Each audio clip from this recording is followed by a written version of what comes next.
Action Hour, I'm speaking with water, environmental, and community activist and writer John Lovie. He is a past president of Whidbey Island Water Systems Association and has served on several state and community teams on drinking water, environmental, and climate issues.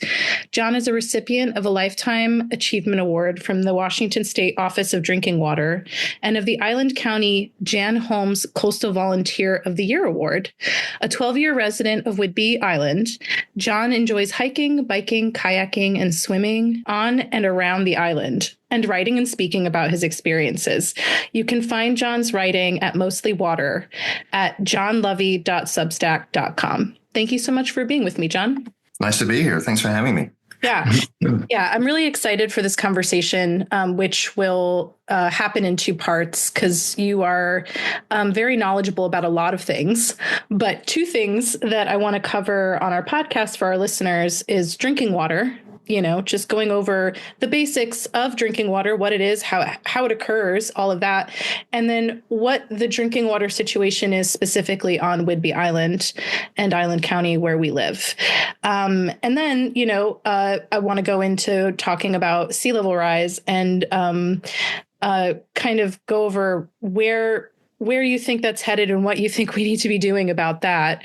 But first, let's start with the basics. Where does our drinking water come from? Well, it comes from the sky in the form of rain. And that's true, actually, really. Well, if you live in the city of Oak Harbor or if you get your water on the Navy base, then your water is coming probably more from snowmelt down the Skagit River, and it's pumped over the Deception Pass Bridge. But the rest of us rely on the rain that falls right here on Whidbey Island and soaks into our aquifer. Yeah, and that's because here in Whidbey Island, and is that also true? That's also true for Camino Island. Is it true that they are also groundwater based? Or yep, Camino Island also is 100% groundwater. Yeah. Okay, yep, great. They rely on the rain that falls right there on Camino Island. Yeah. So you mentioned that if you live in Oak Harbor, in certain parts of Oak Harbor, if you're getting your water from the Skagit River, that you're getting it from snowmelt potentially, and not necessarily from groundwater. Are there other ways that people get their drinking water other than snowmelt and groundwater? Yeah, I mean, direct rainfall capture is certainly a possibility. Desalination plants, getting water from the Puget Sound or from more brackish aquifers is actually more common. Mm-hmm. San Juan Island, for example, parts of the San Juan Islands get their water through desalination, as does Hat Island. Cool. Hat Island also has a desal plant, yeah. Oh, that's interesting. Yeah. But for our purposes, when we're talking about where our drinking water comes from in Island County, we're talking about groundwater mostly. And that is something that we receive our water through groundwater through an aquifer. Can you explain what an aquifer is for people? Yeah, an aquifer basically is essentially underground storage of water, and they vary. There's aquifers all over the country. Our particular aquifer is a little different than many. It's the soil underneath Whidbey is what's called, most of it is what's called glacial till. There's some bedrock that outcrops in the far north end of the island around Deception Pass. You'll see it there if you cross the bridge. But most of the island is glacial till. It's residue left over from the receding ice sheets from the last glaciation. And it's a mixture of mostly sand and gravel, but with some bands of clay in there, and a few larger rocks here and there, a few of which are on the surface these days. And that sand and gravel in particular can hold water. So the rainwater percolates down into that aquifer, and then it slowly leaches out into the Puget Sound around us. The depth of that gravel layer is anywhere between a few hundred and a few thousand feet in different places in the island. And it's effectively saturated at any kind of depth with salt water leaching in from both sides. So our aquifer really is like a freshwater pond sitting on top of of salt water underneath. And it's not really continuous. It's broken up by these bands of clay here and there. So we can't really speak of one aquifer, although we tend to. There's really many different aquifers. And there are places where we have things called perched aquifers, and that's where we'll get a band of clay that stops the water percolating down, and there'll be a patch of gravel above that retains water, and you can put a well into there if you want. You can see those if you walk some of the bluffs around the island. You'll see a band of clay, and a lot of times you'll see water seeping out immediately above that band of clay where it hasn't been able to sink all the way down right there. That's really interesting. I didn't really consider that the aquifer is a freshwater pond surrounded by salt water, but it makes sense to think about it that way. And it also makes sense that so many people are concerned about saltwater intrusion with the knowledge that that's kind of the way it's working.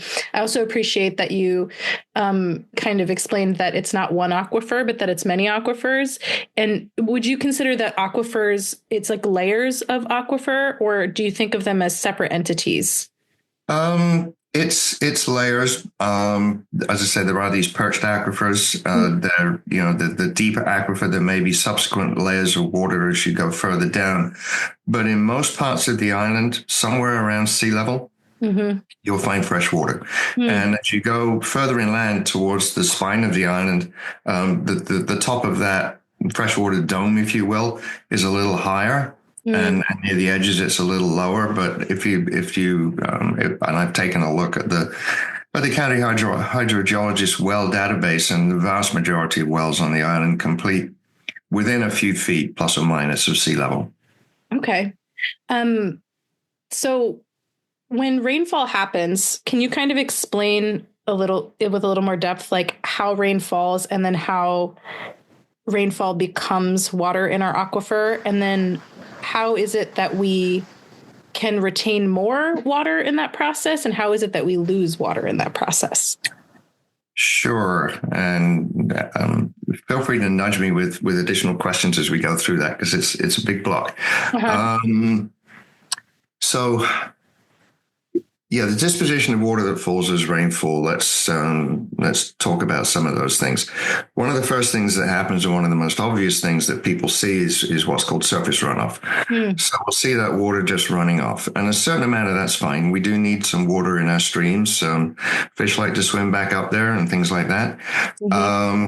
But what happens with increasing development, with changes in land cover, particularly with tree removal and then large areas of grass going in, or impervious surfaces like driveways and aprons and accessory buildings and roofs and roads, what tends to happen is we wind up diverting more of that water into the stormwater system. It goes into drainage ditches, and then from there out into the sound, and that water is effectively lost and never has a chance to percolate into the aquifer. And we got two things going on that are making that worse. One is continued development, and the other is the change in rainfall patterns.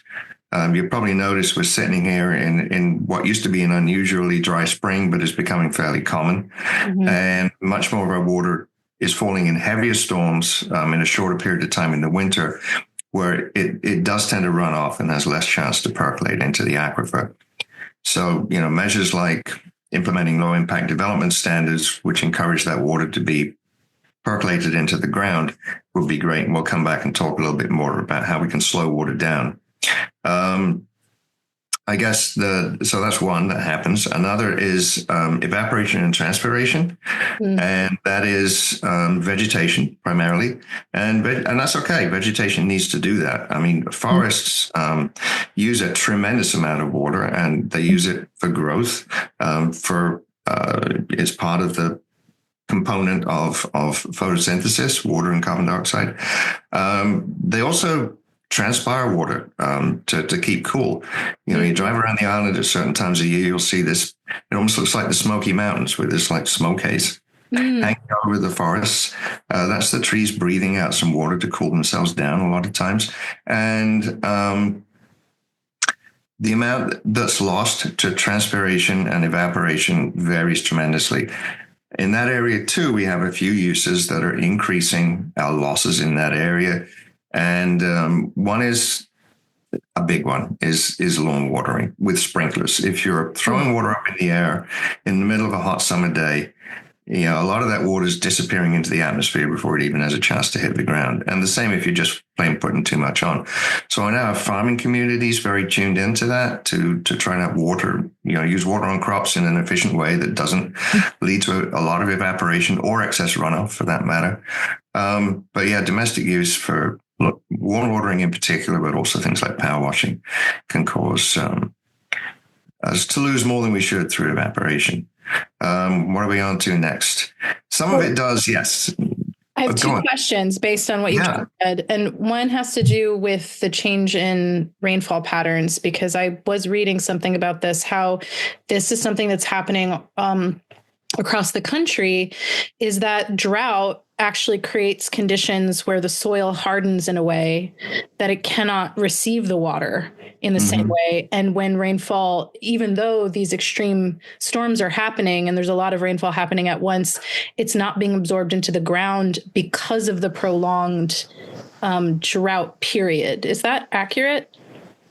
Yeah, I think that's pretty largely accurate. And that's in the Pacific Northwest here.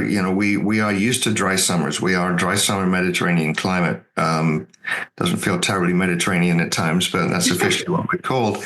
But we have vegetation that's used to that. We have trees, native plants. Most of our natives put down deep roots. Once they're established, you don't need to water them. That's why I have red flowering currant in my yard and some of the other fancy stuff that people have. Same with native prairie grasses and pasture grasses. Those will have deep roots, but things like a lawn doesn't. So we continuously have to water it, and it does get compacted, and it does cease to be able to absorb that water.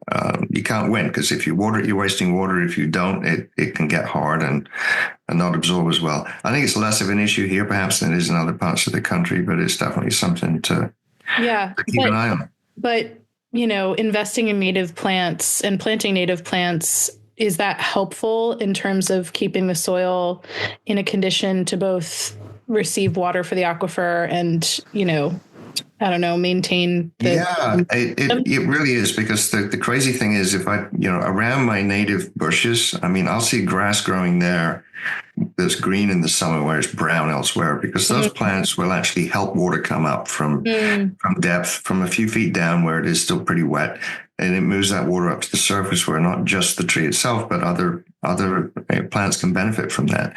So yes, vegetation choice is important, and I know our local conservation district can speak volumes about that, and will come out and advise you at your property if you have questions on those things. They've been very helpful to me.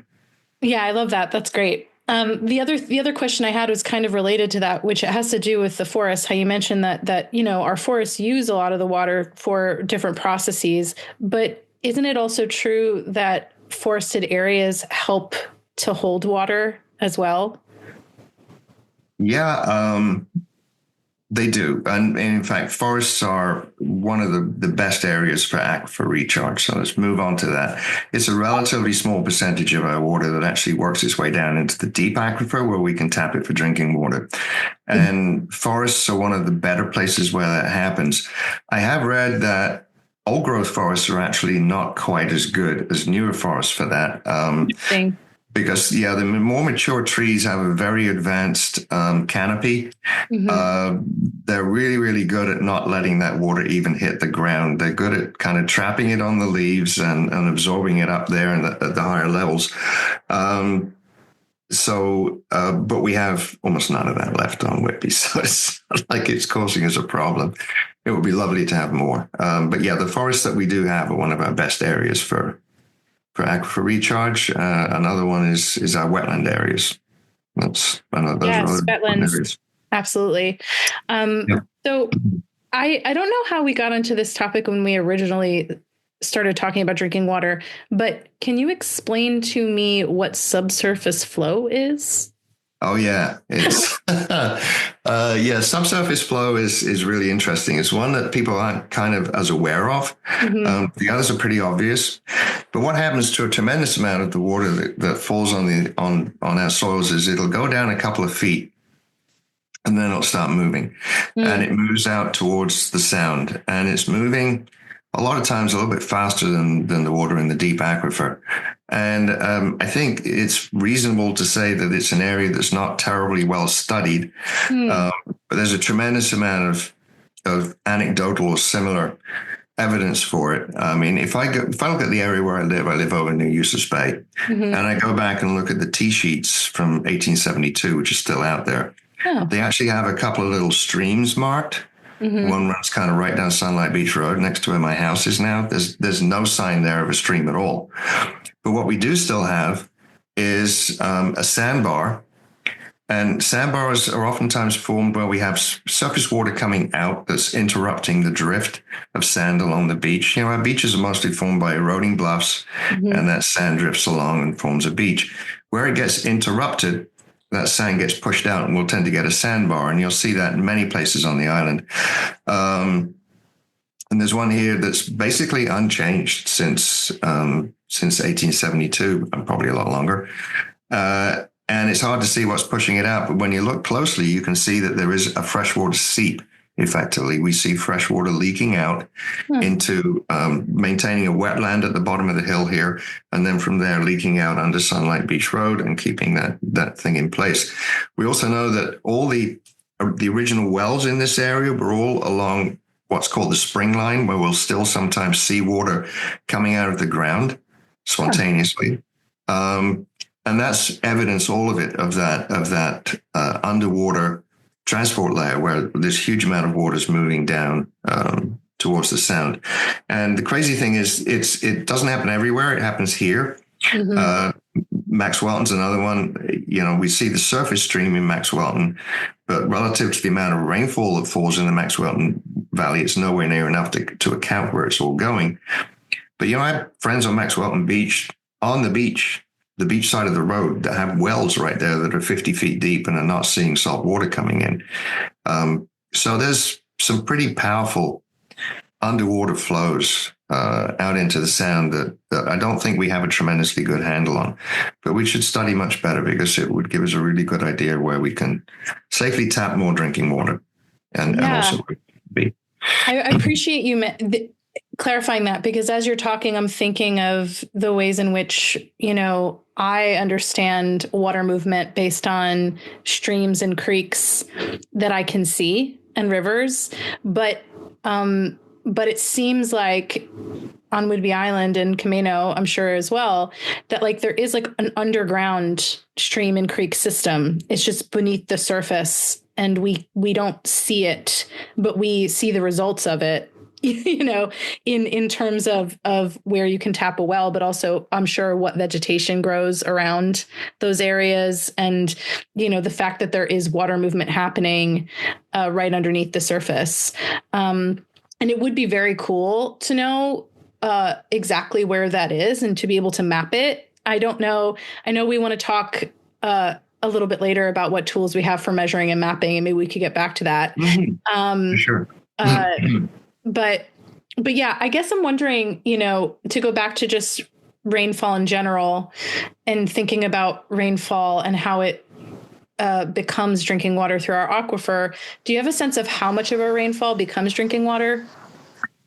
You know, the last solid data we had on that was a USGS study that was done in 1992, somewhere around there, and is overdue an update because a lot of things have changed, particularly land cover. And they were really estimating that at the time based on land cover and soil type, because the soil types do vary. We have areas that have more sand, areas that have more gravel, and so on, more clay. So, and back there it varied. I mean, in some places it was as high as 25%, but overall it was below 10%, maybe even down around 6%, something like that, as an average wide. So not a tremendous amount. I mean, it's the difference between a couple of large numbers, you know, the amount that falls and then the amount that we lose through all of those other routes. So, yeah, it's... but it's enough. I mean, the amount that we actually use for drinking water, if you do the math, you know, works out to be a much smaller percentage of the amount of rainfall. is down in the range of maybe 1 or 2%, which doesn't sound like much until you realize that's a significant chunk of the amount that we're actually trying to get into those aquifers. So in some areas, at least, we do need to think about being careful. Yeah. Mm-hmm. And you mentioned the geological differences, like how there's a lot of variety, geological and soil variety on the island. I assume that impacts how much is absorbed and also where it would be best and maybe worst to drill a well. Yeah.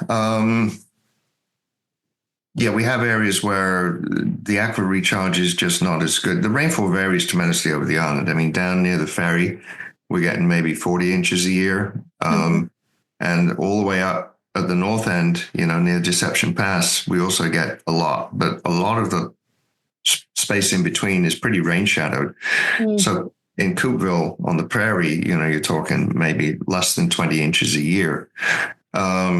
And the soil there is a little strange. It's also got a long history of heavy agricultural use.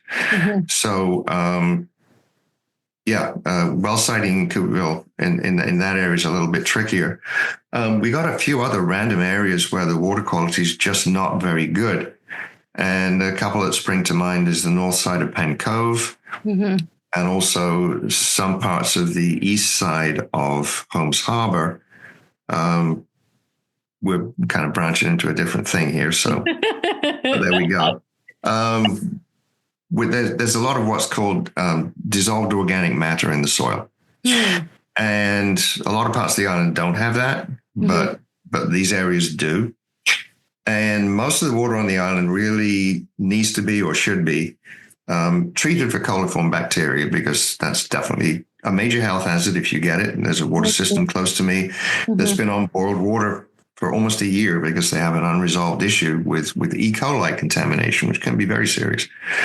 So there's parts of the island where they have that. And when you disinfect that water, you produce these reaction products between chlorine and the organic material there, which first of all tastes nasty, and second of all in itself becomes a health hazard. So there's parts of the island where we wouldn't want to exactly encourage people from putting wells in. And if they do, beware that their treatment costs are going to be much higher, because they're going to have to do things like put carbon in to remove that stuff. And that's what one community actually over on the west side of the island, up near West Beach, is doing right now.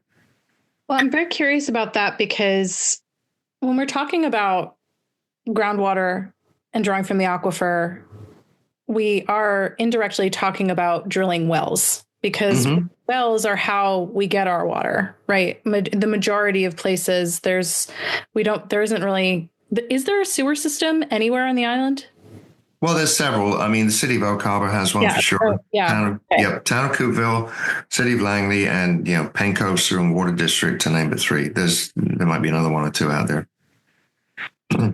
Right, but how do sewer systems work versus drilling wells, and what is the? I mean, I guess. Well, no, now I have lots of different questions, which are not on my list, but they have to do with because people have been talking about basically not necessarily well water, but septic as this huge barrier to development in certain areas. And I'm wondering how that relates to our aquifer and our drinking water, and also the systems that we have at our disposal as a rural community to kind of create the septic and drinking water infrastructure. Whole new kind of worms. Great. Yes. Septic. Septic's a thing. So, when the population's pretty thin, you can get away with putting a septic system in here and a drinking water well in there. So what's a septic system anyway? So what you're doing there is you're taking basically all of the water that you use in the house, including what you're flushing from the toilets. You're putting that into a septic tank where in theory the solids settle.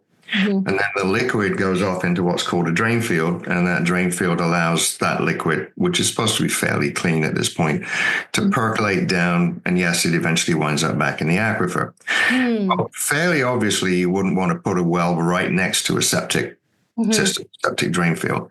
But in practice, that happens a bit more often than we'd like. And we wind up with septic systems that are at least uphill or upflow, if you will, from a well. And we mentioned we have that subsurface layer, that's flowing. If your septic systems are dumping into that and you have a well downstream that's shallow enough to be pulling from that surface layer, then you're going to wind up with contamination in your drinking water well from that septic system. And that does happen in places.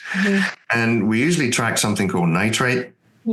Yeah. As an indicator for that. And that can come from other sources like heavy agricultural use, particularly animal agriculture or excessive fertilizer use.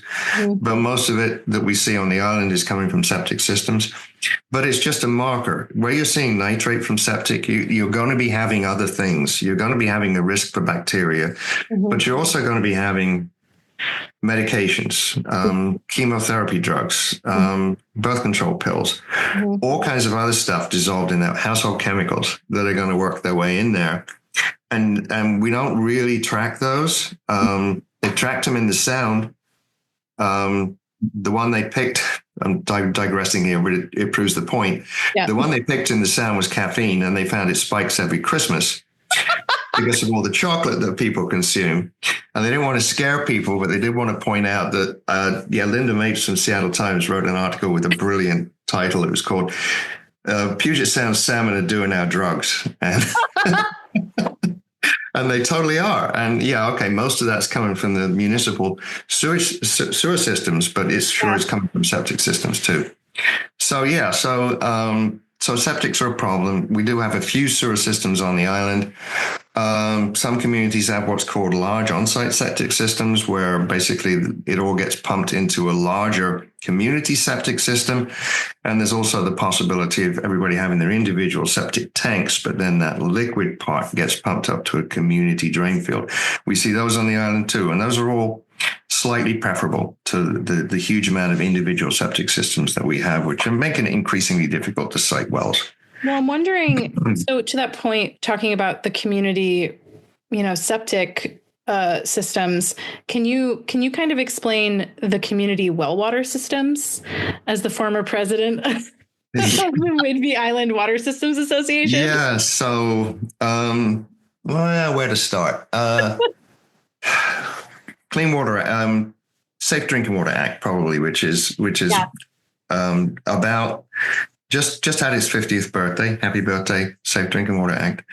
And that was where it was decided that this new thing called the Environmental Protection Agency, right after I came out of college, that thing would regulate drinking water systems that were providing drinking water to a community.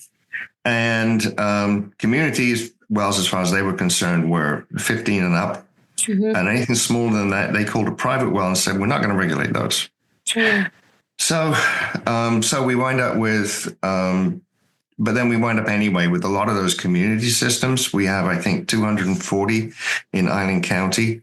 Somebody told me, I'm not quite sure if it's right, that we have more Group A water systems in the state of Iowa. I'm not sure about that, but Washington certainly has more than any other state by far.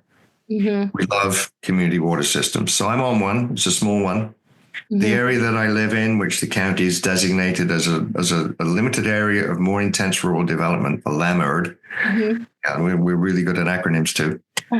There's 4 community drinking water systems here that I can see all of those from my house, and I can see several others. I mean, it's a little nuts. So we have those, and they serve anywhere from 15 people up. And we have a lot of what's called Group B systems, and those are 14 or less. If you are serving 6 or fewer households, then and the Department of Ecology gets in here, and then our land use planning gets involved as well, because the Department of Ecology said that basically if you're 6 or less, you don't even need a permit. That's called a permit exempt. You're kind of given a permit, but you don't have to pay for it or have to apply for it. You're a permit exempt well. So if you're a developer, it's very easy for you to put in 6 homes, and I know many, many people who've been this person. The first person to move in to that development, the developer comes along and said, here's the keys to your new water system. and then there's two streaks of rubber as his Corvette disappears over the horizon. And we have over 600 of those things. Wow. In Island County, Group B water systems that are quasi-regulated. Mm-hmm. And we have one person in Island County looking after all of those, bless her. Mm-hmm. And we also have, and we have a lot of private wells. We have 9,000 wells in total. So probably 1,000 of those belong to water systems. The other 8,000 are individual wells. We have a well for every 7 people on drinking water, on groundwater in Island County. It's what you would call a proliferation. Yeah. Yeah. Which, makes me wonder, is that an effective way for us to be managing drinking water? And also, how do water rights work when it comes to, basically like who's in charge of water rights as it pertains to that? And then how does the process work for, obtaining a water right? Well, the water right thing is that's a whole conversation right there. So let's deal with the other bit first. Is it an effective way of running water systems? No, It really isn't, because what's happening is that we wind up with, I don't know, last count, just a back of envelope calculation, something like 1 in 10 people in Island County is involved in some way, shape, or form in running a water system, either a private well or is on the board or something of another one. And that's not terribly efficient. With that many, it's really hard to maintain them. Service companies that look after them are completely strapped and are struggling. Mm-hmm. It's also becoming increasingly expensive for the boards and so on to maintain them. So maintenance tends to get backlogged. Mm-hmm. If you wind up having to do something, then, the cost can be well into the millions of dollars, and you're trying to spread that over a community of a couple of hundred households. Wow. It becomes really, really stressful. And it's really not sustainable, but we don't have a clear path out of that particular mess at this point. Many counties have something called a public utility district. Mm-hmm. Kitsap, for instance, Snohomish, Skagit County, all have public utility districts that can take ownership of water systems, particularly those that might be struggling, and can try to get some economies of scale and do some physical consolidation of these systems. We don't have that here, and the mechanism for getting that off the ground is somewhat cumbersome. It's something that I'm trying to find out a bit more about, and something that I'm hoping we have a thing coming up called an update to the county's coordinated water system plan. That'll be happening over the next few years, and that might be a vehicle for addressing some of these issues and trying to get some changes in the way that we do things. But it's going to be, a good number of years before we do that. In the meantime, no, it's hurt. A lot of people are really hurting right now. It's really hard, and it's a serious impediment to the kind of growth that the county wants to see or plan for. Is where you're going to get the water, and the issues are more really to do with management and sustainability of the water systems that we have than with the state of the aquifer. That's an issue too, but there certainly are places where we can reasonably easily and safely get more water. Mm-hmm. But a lot of times, these requirements for growth just get thrown on community water systems. We're expecting to see some more houses in our neighborhood here, and the water systems just kind of have to figure out how we're going to do that without much help. Mm-hmm. And that's a real challenge. Mm-hmm. And I think, we need to try and do a little bit better at coordinating all of that stuff. But we don't like government very much, so it's hard to do. Well, I think you mentioned that there are basically two separate issues. One is, do we have enough water? What's the state of our aquifer? And then the other issue is, how are we managing our water systems, and how does that relate to public health and infrastructure and, general systems and utility management? That it's to me, it seems unreasonable to expect 1 out of every 7 residents of Island County to become an expert in water systems. And Yeah. and in lieu of that, like what are the risks? What are the hazards that come Mm-hmm. from the current system that we have? Yeah, I mean, all of the problems that we have with our drinking water at the moment, I mean, aside from the aquifer, that's an issue, the availability of water and siting the wells and protecting areas where the aquifer is recharging. All of those things are important, very important, and need to happen. Yes. But the thing that keeps me more awake at night is the state of our water infrastructure and the state of the management of that infrastructure, and the changes that are coming with sea level rise, affecting our coastal communities where a lot of people live, the climate change hazards that we're seeing, the increasing costs of everything. Aside from this tariff thing that we have coming at us, is just making it incredibly challenging. And most of these are run by older people. They're retired.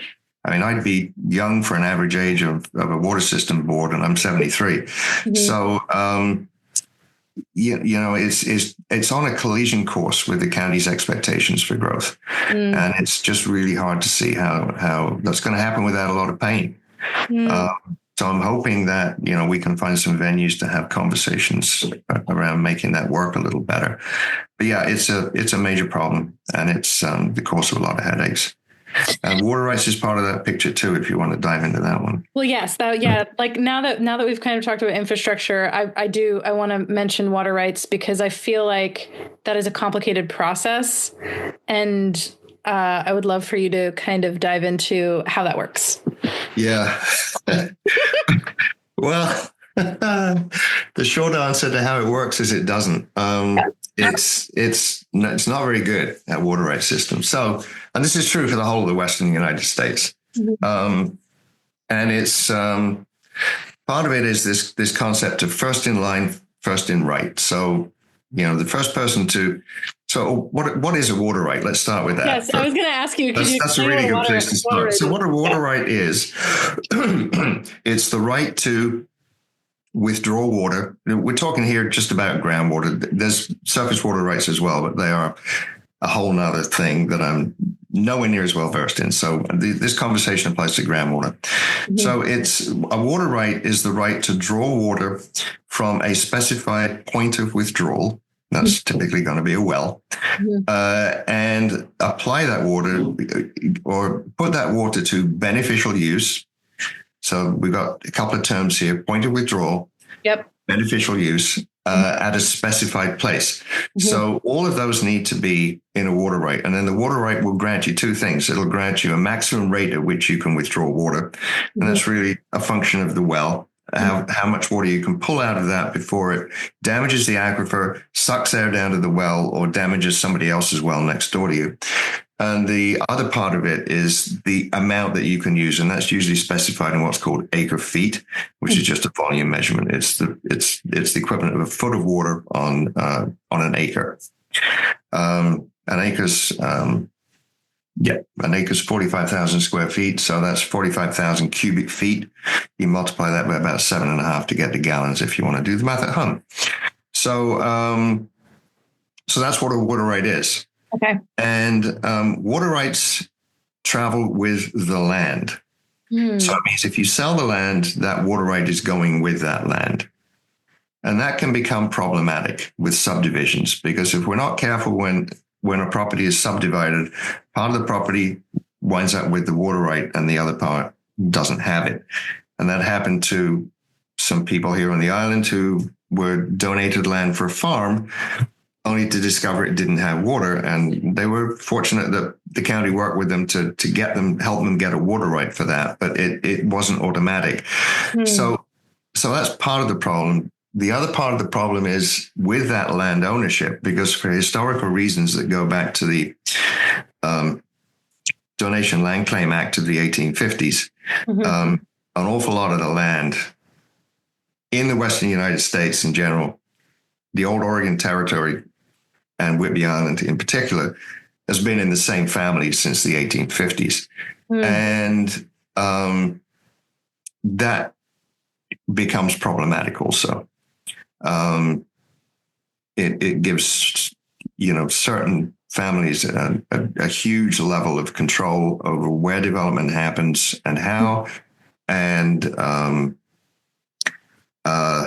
it leads to a lot of inequities, because way back then, the Donation Land Claim Act basically said that that a white man or half-breed Indian, I'm quoting here, could get 160 acres of land, and his wife could get another 160 acres in her own name, but she had to be his wife. Mm-hmm. Single women need not apply. Native Americans need not apply. Black people forget about it. Mm-hmm. And you will see that in the pattern of land ownership throughout Washington and Oregon today. Mm-hmm. And you'll see it as a consequence of that in the pattern of ownership of water rights. So water rights, okay, yeah, based on land acquisition and the water right traveling with the land, we're discussing inequities. And then with subdivision, you're saying that you can subdivide land and the water right can be retained by one part and not the other part. How does if you subdivide your land or you receive, I mean, can somebody sell land for development without a water right on it? Well, you're not going to be able to develop it. So you would need to you would need to find some water and get a water right. Most of the time on the island, that turns out not to be a problem. But what happens a lot of times is that one of that original landowner will subdivide the land, sell lots off for development, and then we'll develop on that piece of land a water system to supply those properties. In many cases, will retain ownership of that water system. So that's another one of the things that's driven the huge number of water systems that we have on the island, is that, the landowners / developers have developed those water systems to serve the subdivision that's on their particular piece of land. So all of these things tie together. The way that water rights work, the way that land ownership has historically been organized, the way that the subdivisions are permitted. I mean, those original 160 acre quarter sections are still they're still there. I mean, and they're all over the map. Our roads run along the lines between them. Farm tracks run along the lines between them. I mean, they define our geography, mm-hmm. and they define our land ownership patterns, and they define to a large extent where we've developed and where we've sited water systems. And they're inextricable. You can't separate water and land. Yeah, sorry, I said it was going to be complicated. No, yeah, but I guess the question. So you said if you have a piece of land that doesn't have a water right, you said, quote, you have to find water and then go get a water right. How does that work? Okay. It's not too bad. I mean, what you would do is so you've acquired a piece of land that doesn't have water. What you would do is you'd apply to the Department of Ecology for a water right. And around here, most of the time, it's not going to be that much of a challenge. You need to drill a test well. Mm-hmm. To demonstrate that there's water there. Mm-hmm. Well, first of all, if you're doing this for a single family or for less than 5,000 gallons a day for up to 6 houses, or to irrigate up to half an acre, it's fine. But if you're trying to put in a small farm, for instance, you're going to need more than that. Mm-hmm. So you drill a test well to demonstrate that the water's there and that it's not impairing anybody else's water supply, and so on and so forth. And you just say where you want to use it and what you want to use it for. And most of the time here, it's not going to be a problem. You go across the Cascades to Eastern Washington and forget about it. I mean, you can be drilling down thousands of feet and still not find any water in some parts there. A friend of mine sold a piece of property near Wenatchee because it had no water. And he just sold it to the guy next door who'd had a water right and was able to use it. Well, so, finding water, like drilling a test well, finding water doesn't seem to be a problem in Island County at the moment. But what would you say about people who are concerned about the state of our aquifer and the number of wells being drilled now and in the future based on future, population projections? Yeah.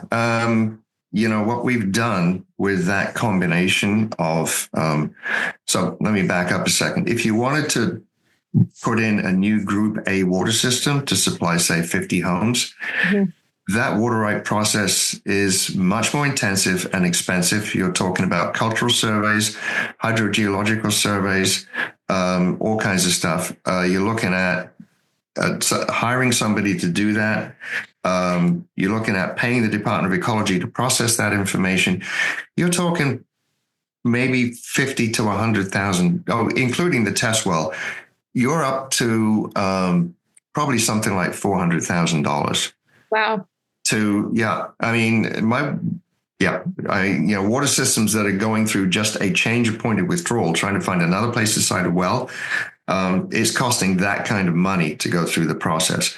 Not cheap. If, on the other hand, you just want to build a subdivision with 6 houses, that's a permit exempt well. You just hire a well driller, you dig a hole in the ground, you drill a hole in the ground, and you're off to the races. The only thing you need to do is submit a sample of the water to the county so they can say, yeah, you can drink that. And that's it. They got to approve the well site, make sure it's, if it's in an area with seawater intrusion or something like that, there's more to it. But basically, guess what? We wind up with a lot of Group B water systems and a lot of private wells because that's what we make easy. And we make Group A water systems really hard. And when we're talking about the Growth Management Act and suburban sprawl and trying to avoid sprawl, it seems to me that the ease for which you can put in a Group B well system would create less dense housing and would be more in alignment with sprawl than a Group A water system, which would allow for more dense infill housing in certain areas. Yeah. Is that a reasonable correlation? Oh, I think that's excellent. Some years ago, it was probably 10 years ago, there was a developer out in Kittitas County who liked this idea of 6 houses without needing to get a permit. It's called a 6-pack in the trade. So he needed to put in a development of 24 houses. So what he did is he just went out and got 4 6-packs and basically put in 4 wells to serve 24 houses, each one permit exempt. And the county was fine with it. So there was a case, it was called Kittitas County versus the Growth Management Hearing Board, where the Growth Management Hearing Board said, you can't do that. But that's been about the only smackdown so far. So, if you're asking, is the way that ecology does water rights and the way that the Department of Commerce does growth management, are those working in exactly opposite directions and completely contradictory of each other? The answer is yes. And the county's stuck in the middle. Yeah. How can our county make Group A water systems easier for people? Is there anything they can do, in terms of planning and in terms of permitting that would be helpful? Or are they kept out of the loop because the Department of Ecology is the... Well, the Department of Ecology takes care of the water right, but once the system's established, then Group A water systems are regulated by the State Department of Health. Okay. And the county is involved, but doesn't really have an awful lot of say. They get involved when it's a land use issue. So if we need to do something like move a well, the county's going to get involved. If we're changing the service area of a water system, that officially has to be signed off by the county commissioners even. But on a day-to-day basis, they're regulated by the Department of Health. And they do a pretty good job, although they are very understaffed. I have a great respect for the Office of Drinking Water. Hey, they did give me a Lifetime Achievement Award. I did this one too badly. But it's cumbersome. And they introduced this system called satellite management agencies. So we can talk about those for a minute. They figured out that, it was hard for water systems to manage their own system. They're supposed to have what's called a certified operator, somebody who's been through training and has the certifications, actually, play with the knobs and do the water testing and all that kind of thing, which is fine. But there's not many of them. So they said, right, you need to be using satellite management agencies. And they set these places up, these companies up, with the idea that they would ultimately buy these water systems and take them over. Well, almost none of them have done that. Mostly they prefer just to manage the water system, to operate it. And that's a very tough business to be in.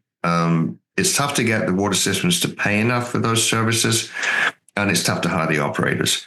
So around the state, they are suffering really hard. We have 2 on the island, and they are both struggling. I don't think I'm offending anybody by saying that. They're both having a really hard time providing the service, retaining staff, and actually trying to make any money at doing this. Statewide, that's the case. In many areas, those companies have failed and gone out of business. That's happened widely in southwestern Washington, to the point that Thurston County Public Utility District has actually had to take ownership of systems, not just in Thurston County, but also in Mason and Lewis counties, because satellite management agencies have failed. That's a risk here. And in that case, the county becomes receiver of last resort. It's another really good reason why we should have a public utility district to step in and take some of the strain off that system. So yeah, our system for managing Group A water systems is broken at almost every level. It's in dire straits, really is. Feeling better yet? Well, no, but I mean, I want to ask you about reform, like what we can do to reform this, like what our options are. But before that, I do want to kind of ask 2 other questions, which is, do we, like, in your estimation, do we have enough water? And then what tools do we have for measuring and mapping that we should be using? Well, those are great questions. And yeah, change of speed for a moment. Do we have enough water? Generally, yes. Overall, we have enough water. The concerns are with where that water is, and as I've illustrated much more with how we're managing it. The amount of rainfall that we have falling on the island is certainly more than enough to provide the drinking water that we need. But there are areas where the water quality is not good. We're not doing a good enough job yet, although the intent is there, of protecting areas where those aquifers are recharging. But I think a growing number of people are aware of that, the farming community, the land trust, and a lot of others. And there's receptivity at the county level to looking at some of those issues and trying to, figure out ways perhaps to give points, conservation points, tax breaks to people who are protecting property for the purpose of helping recharge the aquifer. Yeah. So there's some areas where rating system. Is that one? Yeah, the public benefit rating system. Exactly. So there's a lot of things that are aligning in the right direction to try to facilitate that, which is great news. There's some areas where we probably shouldn't be doing development, but we have, for many reasons, because of the constraints on development in general, we have a county that's very reluctant to say no to anybody who wants to do development. And without, putting more of an effort into green lighting some other areas where we can do development, we're likely to see that continuing to happen, to development going in where we'd really rather not be doing it for drinking water reasons. Does that have to do with reasonable use? Because oftentimes Mary and Steve and I talk about takings, like the concept of, like, if someone owns a piece of property, there's a limit to what the government can tell them they can and cannot do with their land. And then reasonable use applies. And I'm wondering how that applies to drinking water in places where you really shouldn't be drilling a well there. Yeah, I mean, we have some guidelines around where we can site wells. There are tools in the toolbox to basically prohibit people from putting wells in certain areas. We certainly do that where we know we're having seawater intrusion issues. And we can certainly do it in areas where we know we have other serious contamination issues, like PFAS, for example, around the Navy facilities here. And I think our county will draw the line at development in those areas. Right now, for example, I think it's going to be really, really hard to get permission to drill a well on the southern tip of Camano Island, which is very narrow and has salt water intruding from both sides, and it makes no sense to try and put another well in there. But that toolbox probably needs some strengthening. There's probably other areas where we need to be constraining that, but it's probably unrealistic to expect that to happen without greenlighting some other areas where we can accommodate that growth. And And that becomes challenging because the areas where, from a drinking water perspective, we could certainly accommodate more growth around, for instance, our rural areas of intense development. Mm-hmm. But you start piling much development in those areas, and you need to start asking questions like, well, what about a sewer system? Yeah. And those are things we don't have an answer for yet. So, I mean, the bottom line is trying to accommodate the amount of growth that we're trying to do on a well-based, septic-based, system has constraints that we're not addressing as systematically as perhaps we ought to. Let's leave it there. Yeah, that's really helpful, though. I think that is a certain lens through which to view the question of like, what is the capacity of our islands? Yeah. And it may not be about necessarily whether or not we have enough water in the aquifer. We might, but we may not have the infrastructure. Like as a rural community, it sounds like we don't have the infrastructure to support the level of growth that's being expected of us by the state. Yeah. And that exactly. And, if we had the ability to direct growth a little bit more clearly, then that might be easier to do. But the problem is that we're trying to do this direct growth and accommodate growth within these constraints, but also dealing with the fact that we are working with private landowners who, don't like being told what to do with their land, for one thing. And secondly, as you say, with, this question of taking and so on and so forth, it can become really problematic to try to manage and control that. And, I've lived in a few different countries in my life, as you can probably tell from my weird accent.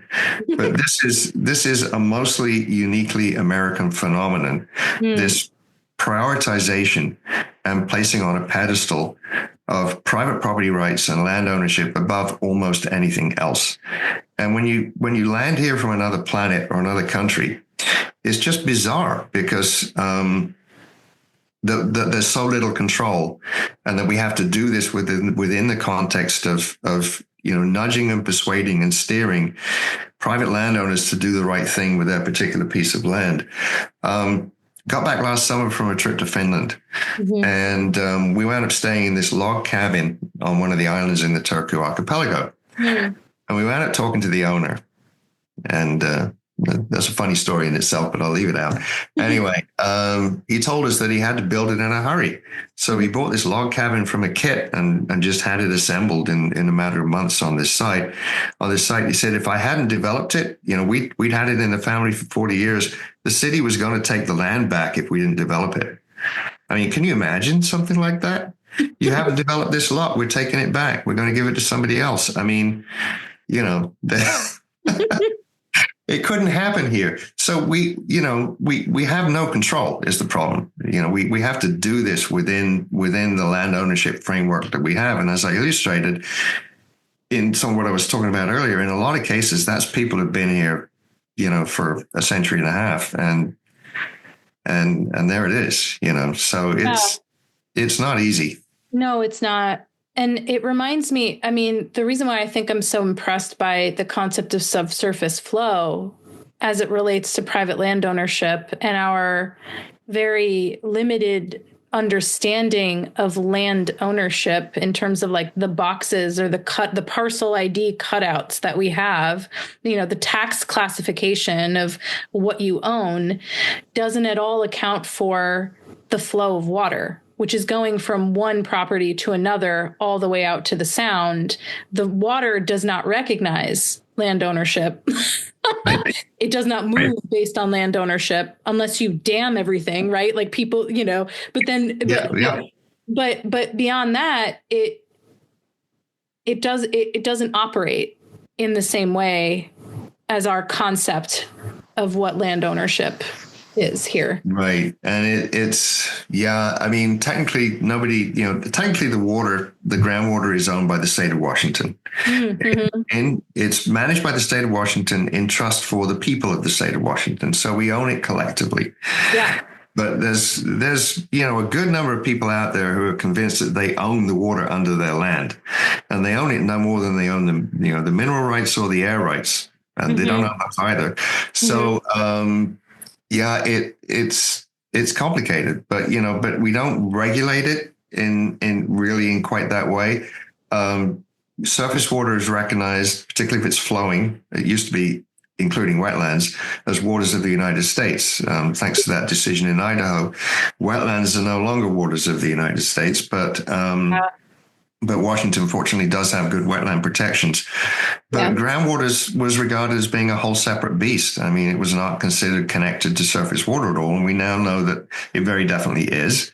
And the whole thing should have been regulated as one, but it wasn't. And there's this kind of big loophole with regulation of groundwater. We can't really stop people polluting it, like the way we can stop them polluting surface water. I mean, just a lot of weird stuff. So, yeah. Well, okay. On that note, what do you think drinking water infrastructure reform could look like in Island County and also in the state? But like specifically, like what do you see the path forward for us as a county, given the circumstances of how drinking water systems operate? So there's some things that can be done at the county level, and there's some things that could be done at the state level. County has some power, so has some capability, and a big part of that, I think, the next step there, the next opportunity to do something is this coordinated water system plan update. Should be happening over the next few years. And I would love to see a recommendation come out of there to form a public utility district for drinking water in Island County. And that could even be extended to cover sewer or septic as well. But drinking water is the main one. And that would create a body. And there's more steps to it than just writing it in the plan and saying we'd like it. That doesn't make it happen. But starting with that recommendation, then trying to actualize that, that would give a home for a lot of these things. That would give a place for struggling water systems to land. It would give some kind of organization that will be able to step into a neighborhood like ours, where we have 4 different water systems, all of which are struggling in their own way, but have real difficulty in actually working together on a common solution. And really help us formulate that and help us fund it through funding that an entity like that can obtain that small water systems struggle to get their hands on. So I would see that as being logical next step. It would also take a lot of pressure off our satellite management agencies, the people who are trying to run these water systems at the moment. So from at the county level, that's the thing I could see that's available that would make the largest difference to the management of Group A water systems in particular, but also with the capability to help with Group Bs too. Great. I think that's awesome. Is there anything else you want folks to know about our drinking water and our water systems? I would say I would say a couple of things. One thing that we touched on, but perhaps didn't come back to and fully answer, is what can we do to help with aquifer recharge? Yeah. And the very short answer to that, and probably the clearest thing, is slow the water down. So if you see water running down a ditch off your property into the county ditch and then out to the sound, do what you can to keep that there. If you don't know how to do it, like I said, the Conservation District will definitely come out and give you some help on how to build a rain garden, how to get that to infiltrate. And, be aware of what you're doing with sprinklers and so on and so forth. Again, they can help with that, with helping you determine how many minutes a day you really need those things on, and look at more effective ways of watering and so on and so forth. So I'd say all of those things. Other than that, I would say just really try to educate yourselves. There's a huge number of resources out there on county and state websites about drinking water, and organizations that are very active in the drinking water areas. So find out where your water is coming from and get involved. If it's coming from a community water system, go to the meetings, show an interest. You do run the risk of getting drafted to the board, but that's but they need you. If you're interested, they need you anyway. So that's a good thing. So I would say, yeah. And if you're so motivated, yeah, get involved in running your local water system and see what you can do to help. Every water system on the island could use more volunteer board members, particularly people, younger than me. So. Well, thank you, John. I really appreciate it. Thank you for being here and speaking with us about our drinking water and our water systems. And we'll be back to talk about sea level rise next. It was delightful to be here. Thank you. Another man up in the pulpit in the State House. Head of the table with the black pen, scratching egos, talking too loud. Externalize every outcome, every warm gun, every profit. And kneeling down to the flashing numbers, the NASDAQ, the cold constructs. Running backwards to just keep moving, just keep moving, just keep moving. This podcast is a production of the Whitby Environmental Action Network and is made possible by our generous donors. Produced, edited, and mixed by me, Amanda Bullis. Special thanks to Marianne and Steve for their years of service through action and for lending their voices to this podcast. To WEEN's Executive Director Marnie Jackson and our board for their leadership. Special thanks to Whitby musician Nathaniel Talbot for letting us use his track Intuition from the album Animal, available on Bandcamp. On the table with a straight face, knowing damn well there's a war being waged back at the workplace.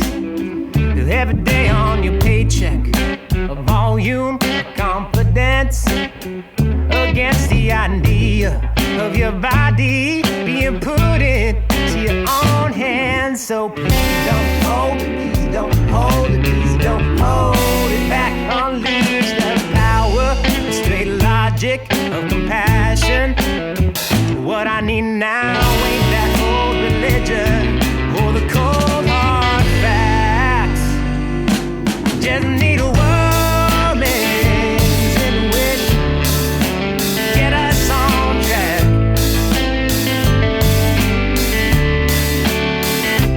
Just need a woman's intuition,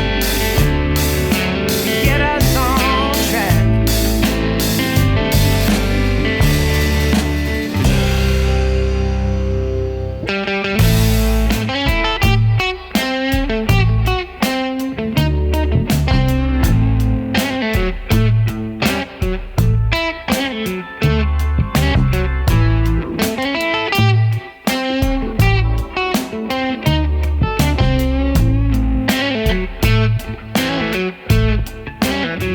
Stepping out of the shadow of a false man's allegory, slowly erasing that old violence from the story. Recoupling emotion, slow emotion to intelligence, granting the planters, healers, teachers, feelers a new relevance. What I need now ain't that old religion or the cold